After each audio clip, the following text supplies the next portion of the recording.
Maintenant, puisque l'élection présidentielle se confirme pour la fin de l'été, début automne, et d'une manière idiote,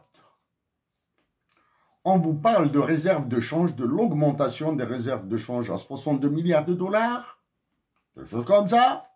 Ça, c'est ne sont eux qui le disent. Hein. Maintenant, on va voir côté chiffres. Hein. On va voir côté chiffres. Je vais, ouais, côté chiffres, je vais les retrouver ici. D'abord, l'augmentation des réserves de change en termes pas triviaux.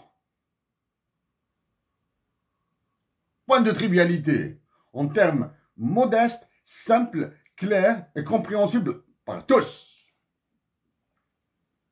L'Algérie ne produit pas de pétrole, ni de gaz. Vous êtes d'accord avec moi sur ça? Ça, c'est très facile.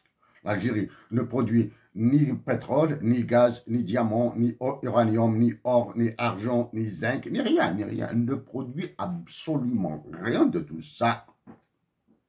Elle fait de l'extraction.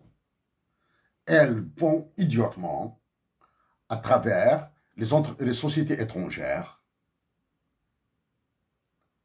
pour récupérer quelques dollars, quelques euros pour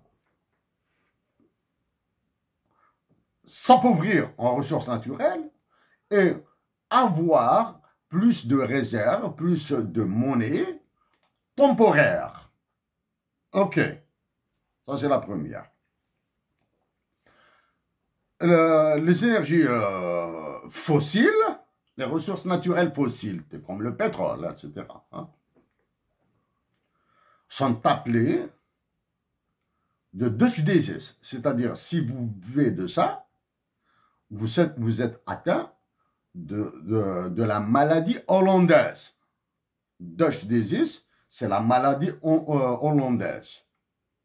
Les Hollandais se sont éloignés du pétrole, ils ont pris leur indépendance, ils sont devenus ce qu'ils sont devenus, les Hollandais. Les Norvégiens, comment appellent-ils la Norvège est un pays extracteur et exportateur de pétrole. La Norvège, parmi les plus importants même. Comment ils appellent ça? En anglais, the devil's excrement. Les excréments du diable. C'est-à-dire, si s'ils avaient, pendant que les Norvégiens exploitaient leur pétrole, ils faisaient de l'extraction et de la revente, pour eux, ils disaient qu'ils se nourrissaient des excréments du diable. Voilà.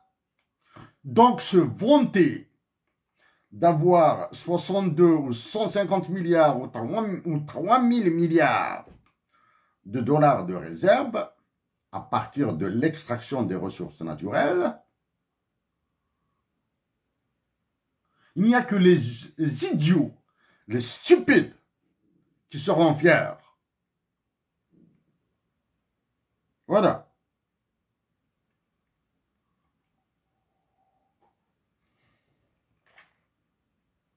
Pourquoi avions-nous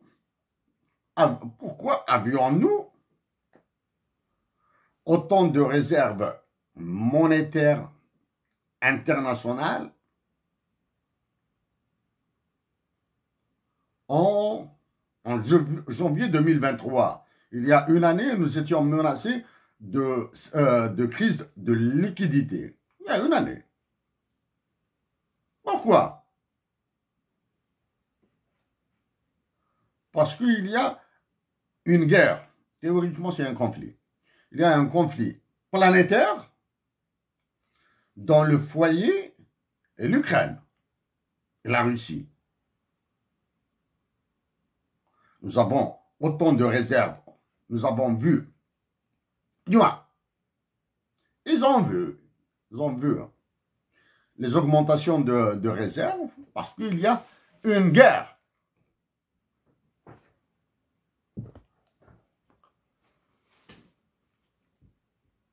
Les crétins oublient qu'Emmanuel Macron leur a allumé une guerre dans le sud de l'Algérie. Taman Rasset, dans le sud, Adrar, Ilizi, etc. Emmanuel Macron leur a allumé un incendie, une guerre là-bas. Là. Dois-je le répéter encore? Oui, je dois le répéter. Donc maintenant, si les réserves de change ont augmenté, elles peuvent pas fondre, elles peuvent disparaître. Dis bien, en moins de 48 heures. Avez-vous compris? Les réserves de change de l'Algérie peuvent disparaître en moins de 48 heures. Je dis bien, je répète, les réserves de change de l'Algérie peuvent disparaître en moins de 48 heures. Voilà. Dois-je aller dans le détail de pourquoi 48 heures? Faites cet effort.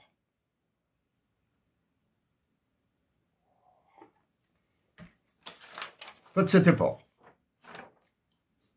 Ah.